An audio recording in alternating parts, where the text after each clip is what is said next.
But even though Pantoja was the headliner, the real headliner was Jose Aldo. And boy, did he show out. Jose Aldo passed the test.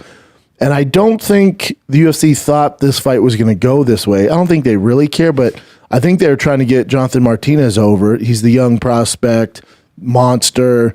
He's been doing work. Younger guy. Not an ideal fight for Jose Aldo, even though it's in Brazil. Jose Aldo was supposed to fight Dominic Cruz, so they put in Jonathan Martinez, and they wanted to use the shine of, the King of Rio to put Jonathan Martinez over, as they say in professional wrestling.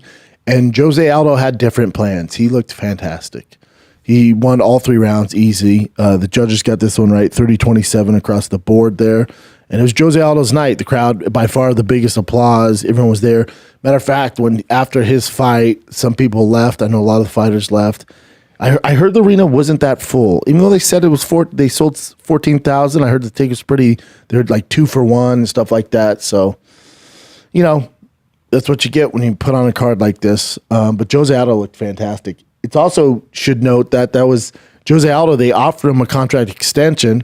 Thought I was going to sneeze. They offered him a contract extension. He turned it down and was like, nope, I'll just fight out my contract. And they usually give you a very difficult fight, which they did in Jonathan Martinez.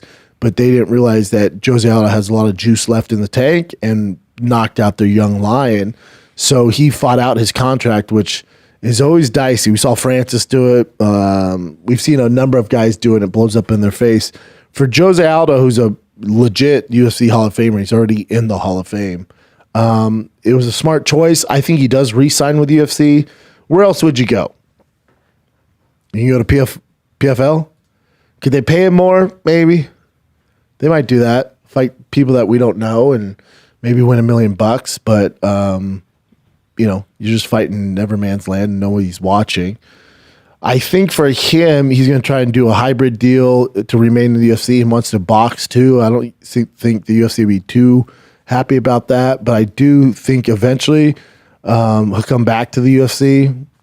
I don't think he re-signs with another MMA organization. I think he's going to go try his hand at boxing. I think, they've talked about a Floyd Mayweather fight for him. He's too small for the Paul brothers. There's some other stuff he can do out there. But I do think eventually Jose Aldo re-signs with the UFC after he gets done with whatever he wants to do in boxing.